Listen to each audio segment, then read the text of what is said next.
Greetings. Welcome to In Conversation with Trevor Ncube series, brought to you by Heart and Soul Broadcasting Services. I go beyond the headlines and beyond the sensational.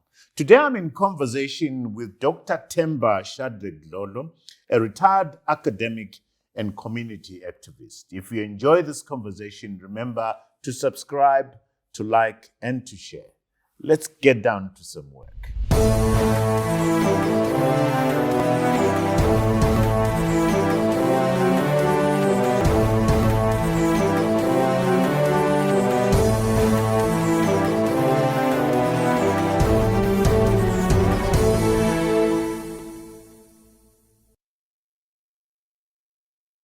Dr. Themba Dlodlo, welcome to In Conversation with Trevor. Thank you very much for inviting me. I'm so excited. This is like touching base with a good old friend after a very long time. Yeah, so I'm looking forward to this. Before we start, I just want to acknowledge the support that we've received from the Legacy Car Rental Company, Phoebe's Lodge, and the Tea Room at the Zimbabwe International Trade Fair, who have made the Bulawayo series possible. So thank you so much for your support. Dr. Dlodlo, you are 83 years old. You've had a fantastic life, an impactful life. When you look back at your life, what comes out as key milestones of your life? Yeah. The part when I got a scholarship to go and study engineering physics in Delft in the Netherlands. Yeah, because I had always been interested in wanting to do engineering, but also the subjects that I took were those that suited engineering. I did things like applied physics, engineering physics, applied mathematics, and some industrial chemistry. So when I chose the career, I wanted to be an engineer. Initially, I wanted to be a mechanical engineer. But when I got to Delft, where I got a place to study engineering, they said, you can't come to an engineering department. Your first year, you must do it at a general level. So I went to the general level. And I chose physics. You would either go to chemistry, physics, and mathematics. Those are general. So I chose to do physics. But I didn't have A-level physics. I'd gone up to O levels. But, I read I was grown up now. So I actually the discipline to read a lot. Then I passed my mathematics and the science subjects. Then I decided, because I had chosen to do that in physics, I decided to stay rather than go where I wanted to. So I remained in physics for my second year, third year, fourth year, and fifth year. When did you do your O-levels? You were born in Gweru, you were born in the Midlands. Yeah, Midlands, yes. I did my O-level, isn't it? I was at Tegwane. Okay. So you were saying you were at Tegwane, you did your O-levels at Tegwane? Yes. And then I came, after my Form 4, I got a job at Dunlop. When Dunlop were new then, I worked there, and during my spare time, I would read. So that at the end, I was able to write examinations in A-level mathematics. So, but since I wanted to do engineering, I also needed to have physics. But I didn't have it here then. So came a time when I decided to leave the country. I went to Holland. And there what scholarship did you get? What scholarship did you get? They called it UIF, University Asylum Funds. It was that time when people were running away with the country. So I got asylum in in Holland. So those guys are the ones who gave me scholarship. University are still funds. So I couldn't go to university when I got to Holland because they have also qualifications for entering there. So they told me that the English qualifications are okay. So I decided to do my mathematics, pure mathematics and applied mathematics, because I couldn't do physics, because you needed labs and so forth. So I got a job, and then I studied for my A-level maths. When I passed, I then went to Delft and to do mathematics. Then you've had a very successful career as an academic. First as a lecturer at the University of Zimbabwe, Yes. and then a lecturer at NUST, again in physics and science, in chemistry and that kind of stuff. When you look at our education system and look at the country, what goes through your mind, particularly our education system and the state of the nation? Yeah, I think we have a good education system. The standards are really high. I mean, if you have somebody who graduates here with a first degree, he can easily go and do a PhD in another country. So you don't need to sit other exams to qualify, because everyone recognizes that the education here is quite good. You think it's still our education system is still good? Yeah, it's still good. I've been involved in it as well, because I taught for many years physics in the University of Zimbabwe. Right. And then when NUST was established, I came to NUST to teach physics and maths. The other thing that impressed me are the papers that you've written, particularly trying to make sure that physics is taught in our mother languages. Yes. You've had publications on that, learning science in the mother language, Yes. teaching physics in Nguni, Yes. translating scientific terms across European and African languages. Yes. Talk to me about, have that been successful? Is there traction as far as that space is concerned? There's quite a lot of academics who think that can be done, but they find it, I think it's very difficult. So they are talking about how well it's good to talk about it, but we can't implement it. So that is very disappointing, particularly for me, who didn't learn physics in English. I learned my physics in Dutch. Yeah, so, and I went to Finland to do a PhD. I found people there, undergraduate, doing it in their language. Had I been doing a first degree, I would have been forced to do in their mother language. So But why do people say it can't be done? Why it can't be done? What hurdles are they talking about? I don't know. I don't know why they think so. Yeah, you ask anybody, they will tell you, say, can you teach physics or chemistry in Shona or Ndebele? They will say no. But you have done papers. Would you be able to teach physics in Shona or Ndebele? Yes, I can. You can? I can, yes. So why don't we develop that discipline then? You have to create the vocabulary, you see. Most of these countries, the physics that I've been involved with, quantum physics, quantum optics, these physics were mainly developed initially in Germany. The physicists there, those are the ones who came up with quantum mechanics. Not to forget Niels Bohr, who is the first person. That one was a Danish scientist. He's the first person to propose the quantum nature of matter. And then he was working with the Germans, people like Schrödinger and so forth. So they even developed the language, the mathematics of teaching that science. Don't you think that failing to teach these subjects in our languages undermines our development as a people? Definitely. I've found that many people think it is impossible to teach physics in mother languages.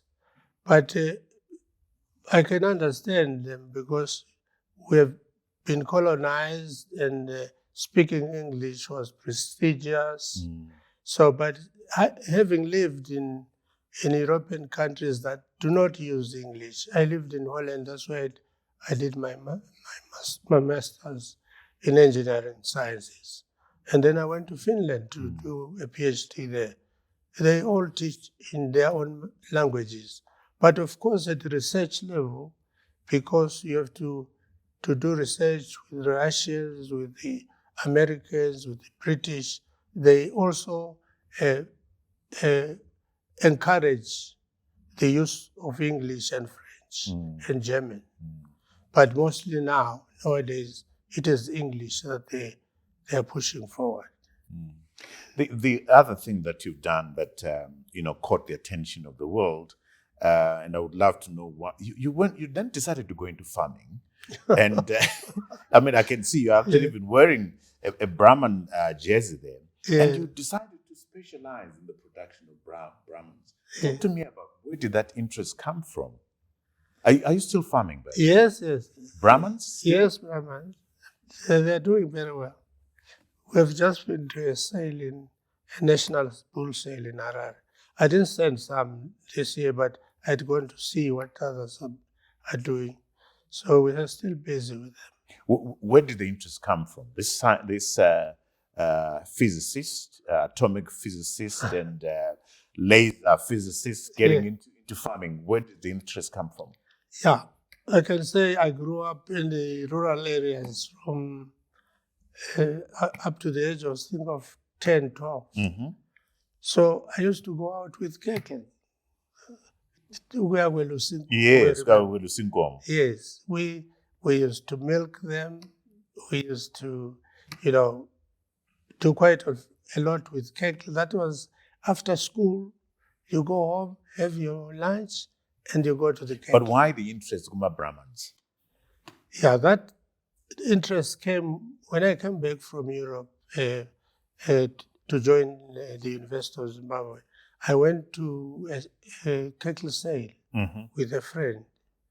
So I saw these Brahmans and they were telling me that this animal is 1 year old. But I could see its size from, if I compare with the cattle that I know. Yeah. I could say, I couldn't believe it.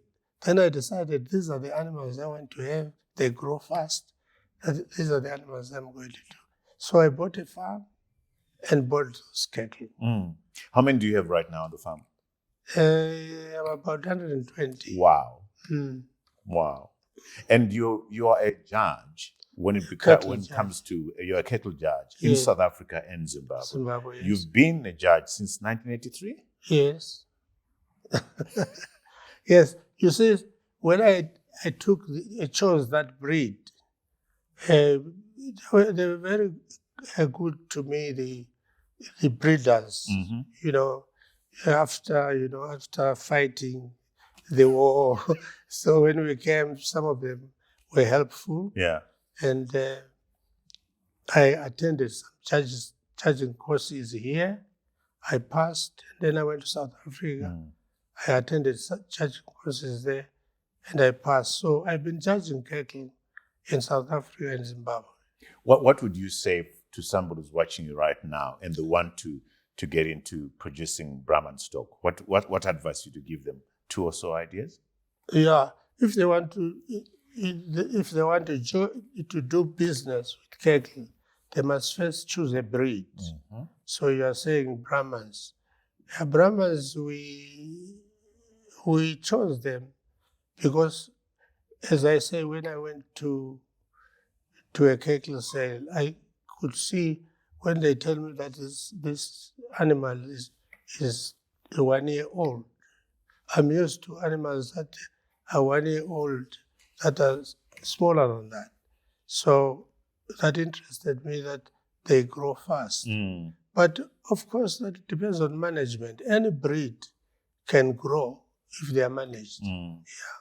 You see, the problem is we in the rural areas, our cows give birth to calves, and the calf doesn't drink all the milk from the mother, because we milk for our children Consumption. and our teas and so forth. So the calf actually takes about a third of the milk that it is supposed to have. That's why they don't grow fast. So the farm animals that we are doing, the calves spend all the time with their mothers. We don't milk them. We buy milk like other people in town. Yeah. The other thing, you are very civic-minded. You got yourself involved in politics, city council, you ran for mayor and so forth. What's your sense about where the state of our politics, where we are right now, the way that our councils are being run, but particularly where Zimbabwe is at the moment? It's unfortunate. I always think of our problem being the electoral system that we have, which actually emphasizes the individual. You have a constituency, this is yours. I say I'm used,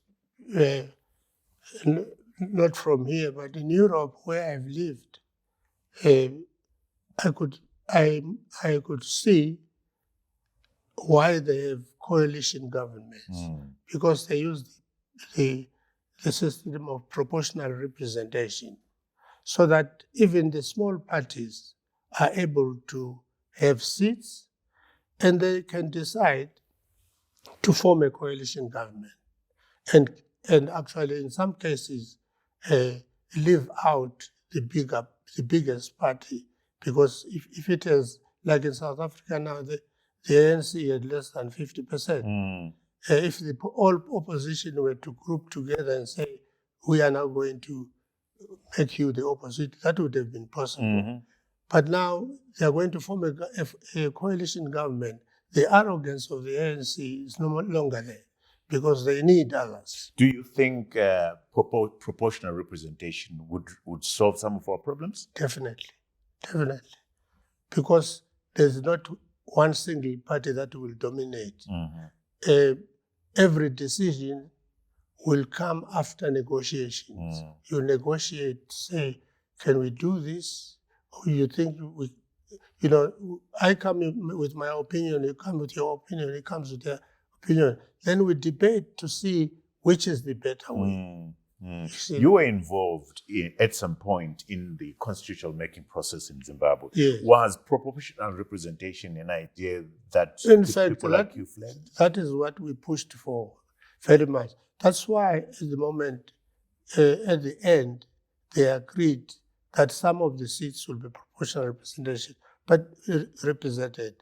But we had wanted complete proportional representation.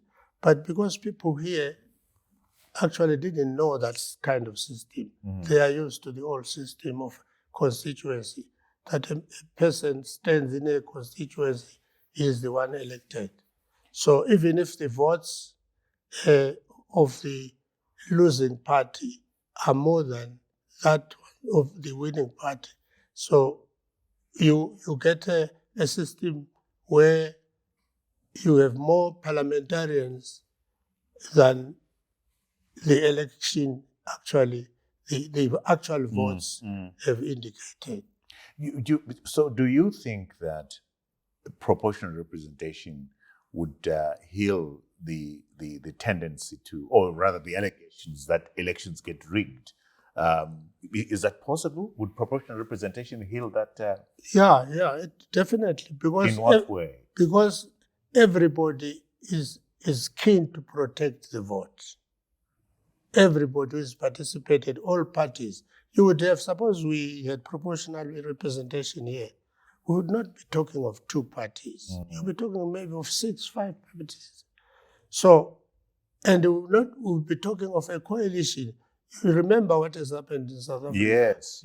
The ANC now is going to work with others in a coalition government. The arrogance is gone, you see.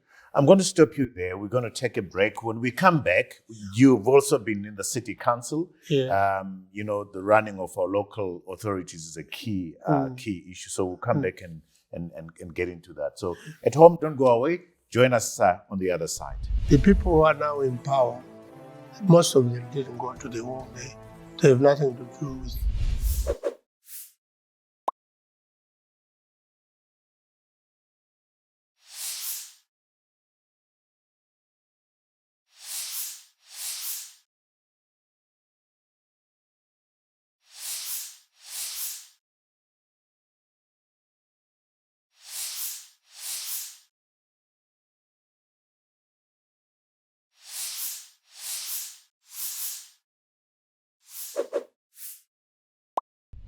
Welcome back to our conversation with Dr. Themba Dlodlo.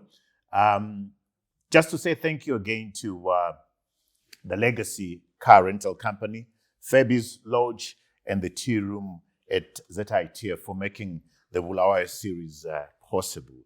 You love this country. You've gotten involved in politics to try and change the trajectory of this nation. You got in partnership with Enoch Dumbuchena and the Forum Party.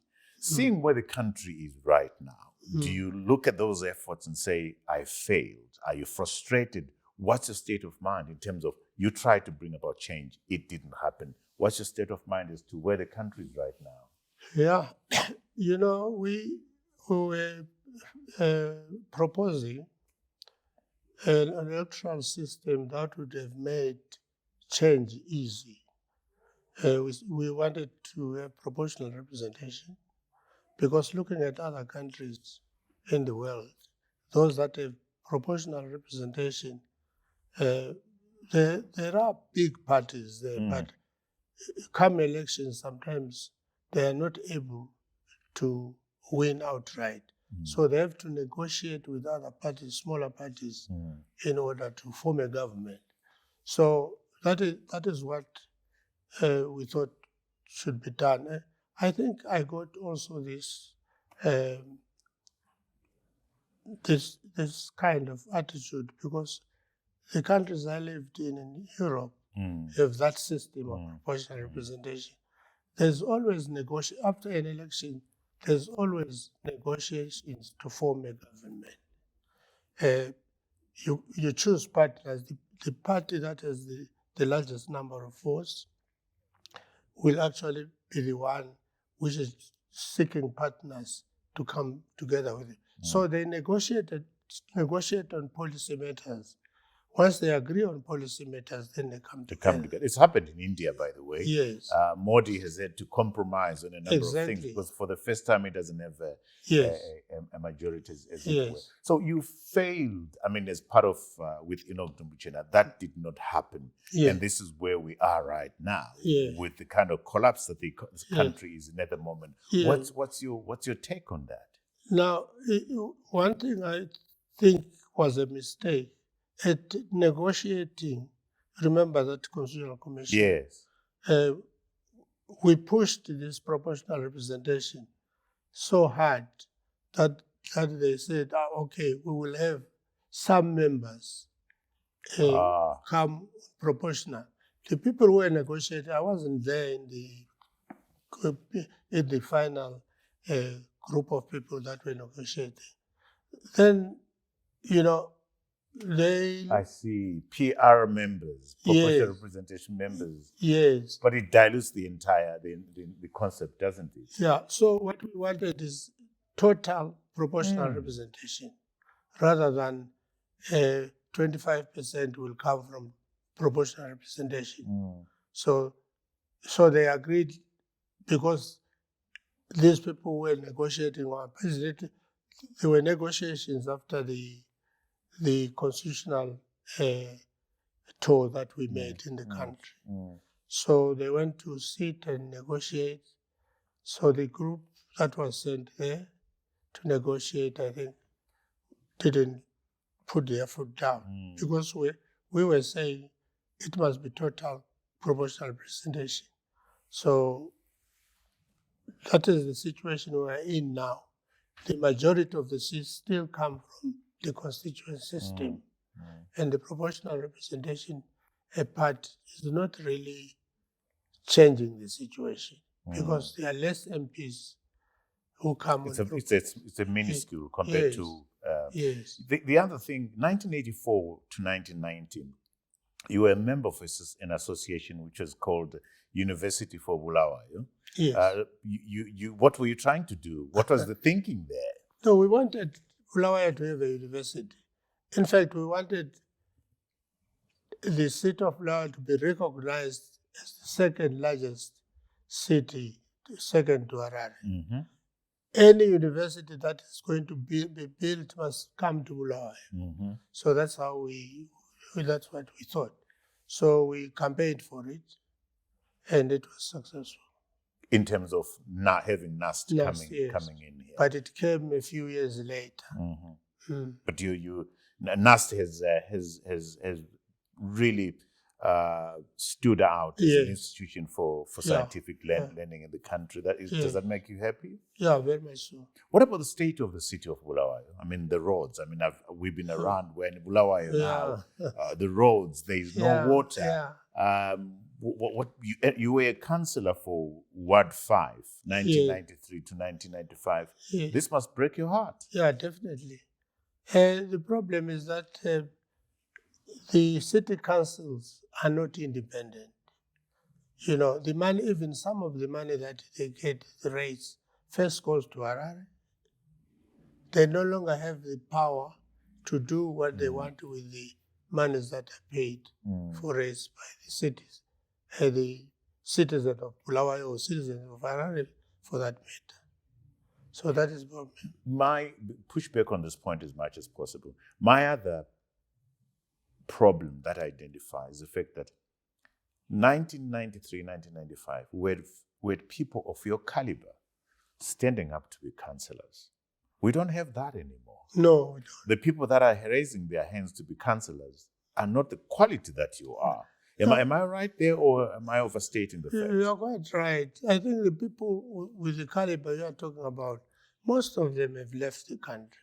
There are many people I used to work with at UZ when we came in the early 80s, who left to South Africa, to Australia, and so forth.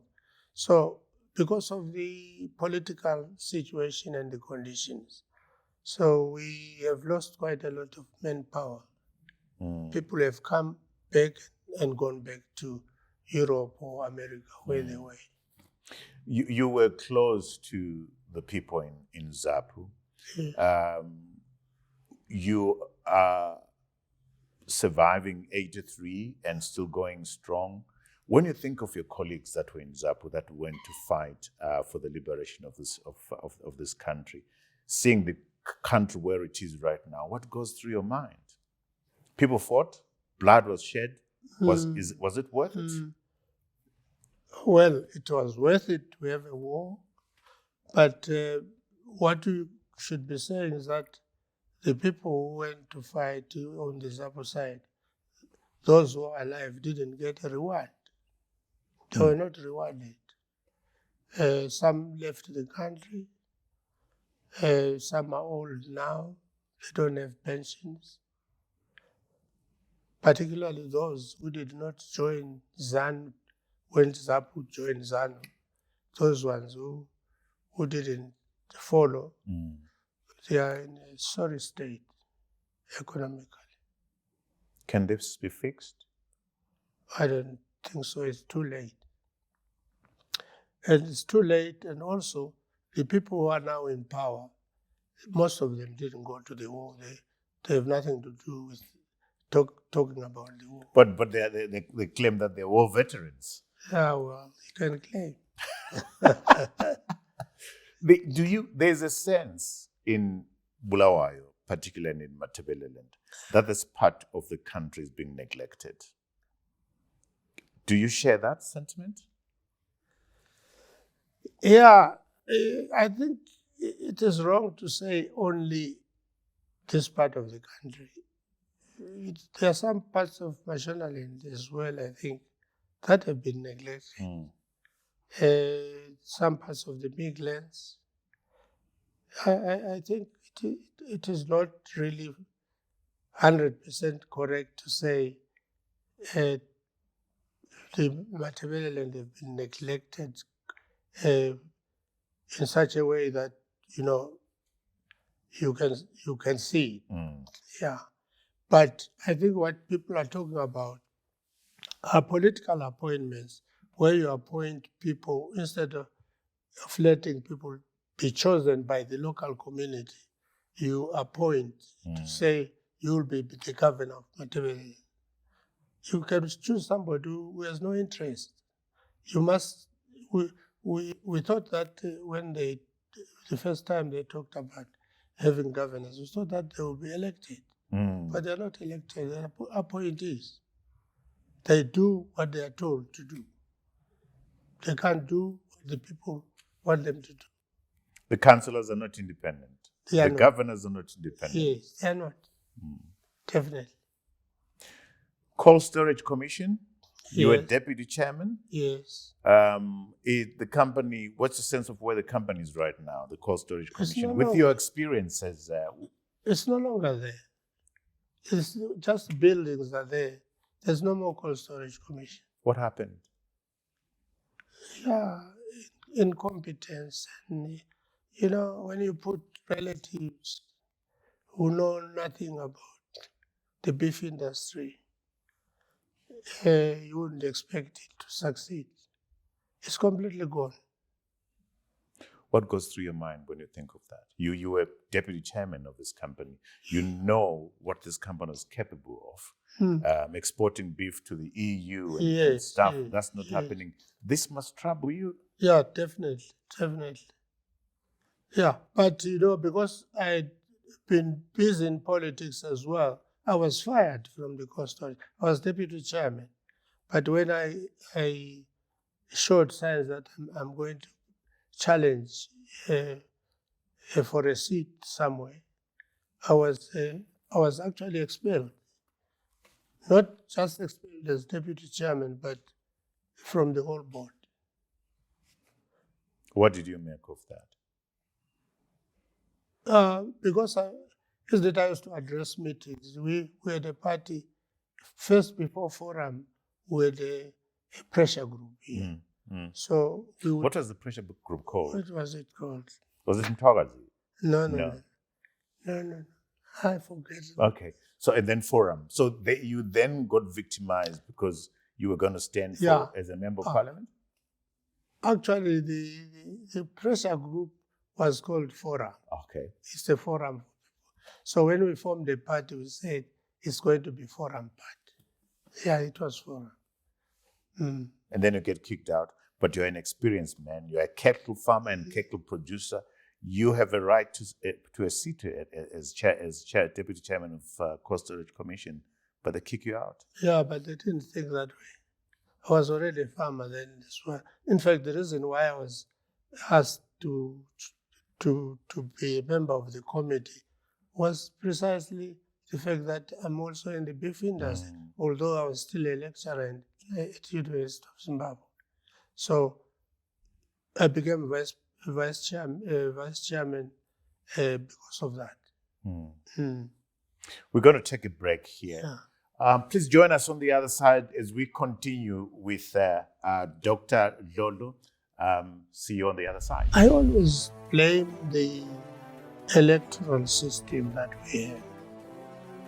This is what, and we won't come out of it as long as we have this electoral system of winner take all.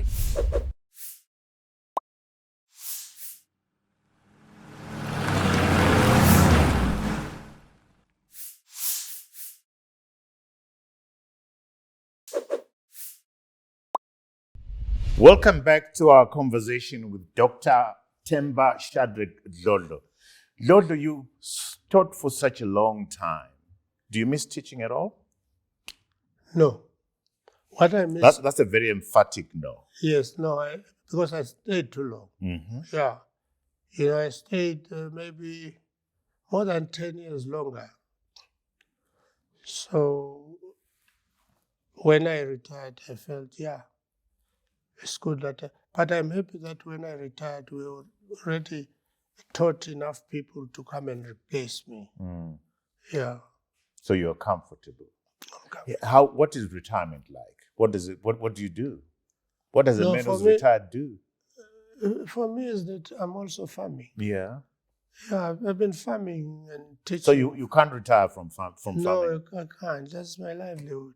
The pensions that we get. No, I can't. If I was not farming, I probably would have gone back to Europe to retire there, get my this unemployment benefit. Yes. So you can't survive on your pension from years of teaching. Yes, you can. You can. You can't. But we are surviving because I made plans long ago. Although I didn't foresee this, but I thought when I retire, I must have something to do. That's when I bought. Imagine Dr. Dlodlo with a PhD, having worked so hard, can't survive on his pension. What about the common man on the street? Yes, that's terrible. That's really pathetic. It's happening. This is the legacy that Dlodlo is leaving behind. Yeah, it's terrible. Yeah, the old people, lucky enough, in societies in Africa, the children look after their parents. So many families are sending money from abroad to banks here, and the parents go and take. So I'm going to put you on the spot. Your generation, the generation that got scholarships to go and study overseas, asylum scholarships, you fought to liberate this country. You said it was worth it, fighting for this country. But look at what you've done. You're part of that generation. Yes, definitely. Now, I always blame the electoral system that we have. This is why, and we won't come out of it as long as we have this electoral system of winner take all. What about the people? Why don't you blame the people themselves? Why don't the people do something to change the electoral system? Yeah,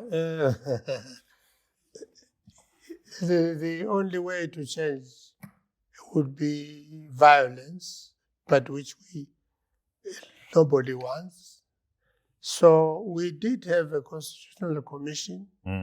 We did discuss, but our negotiators failed to push 100% proportional representation. So do you think that only because PR has been resisted and the only change would have to be through violence? I mean, is that your thinking then? My thinking is that, it is possible when people suffer too much that they might be able to vote for an opposition party. I think we almost got there. But when they get that vote, the new people might not also want to change the constitution so that we have proportional representation. Because proportional representation allows even minority parties to have a say. You see? That's what we need in a country like this. Yeah, I don't know how I got to feel like that. Our country was a colony of England. The English system is like that. It is working well for them. I think it's because they have other municipalities and others. But isn't it that proportional representation threatens those who want complete power, isn't it? Yes, it does. Because with proportional representation, you will always have coalition government. And coalition governments are good for everybody. Yes. as I told you, I lived in Holland. There's always coalition government. Sweden, always coalition governments, because no party is big enough to run the country on its own. You see. Dlodlo, this has been beautiful talking to you. You've taken me back to the good old days. Yeah.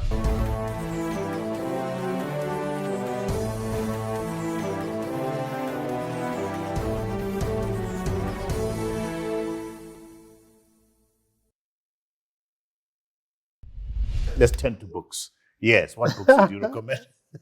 What books would you recommend? I read the books I read was Ndabaneng Story, and then Umahlangu. Those are local books. But I read another book which fascinated me. It was written by an old South African who lived with the Zulus. The book is entitled Olden Times in Zululand and Natal. Written by, do you remember who wrote the book? No, it's okay. We'll find it. We'll Google it.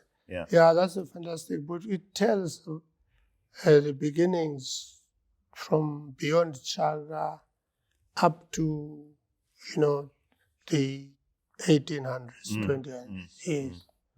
And in fact, for instance, how we came here and how, in fact, we were not Zulus, we were Hlubis, relations of the Swazis. But when Mzilikazi left Natal, he passed through that area, and the Dlodlos also joined him. Then they came to the Transvaal. The Andeveles there. Yes, a big component, these Mapenas and so on. They were picked up there, and the Sotus and the Tswanas. So that's how Mzilikazi formed his nation here when he got here. Do you keep any contacts with the Dlodlos across the river in South Africa? Are they still there? No, they are there, yes. But myself not. But the Dlodlos who are from here have contacts with them. The Dlodlos who are there, who live, the Dlodlos from Zimbabwe who are now permanent in South Africa, they've got those contacts. Yes. Yeah. But when I go to South Africa, I look for my relatives who came from here. Yes. Right. Yeah. Dlodlo, thank you so much for creating the time for this very important conversation. Thank you so much. We wish you the best in what you're doing. Allow me now to turn over to the people that watch us every week to say, remember, we are a weekly show. We are out on Mondays, 7 a.m. Central African time. To ensure that you don't miss out on any of these quality conversations, I invite you to click on the subscribe button, the notification button, so that you don't miss out on any of our quality conversations. We've gone a step further and created a website where all our content sits for your viewing and listening pleasure. Thank you so much for watching. Until next time, cheers to you all.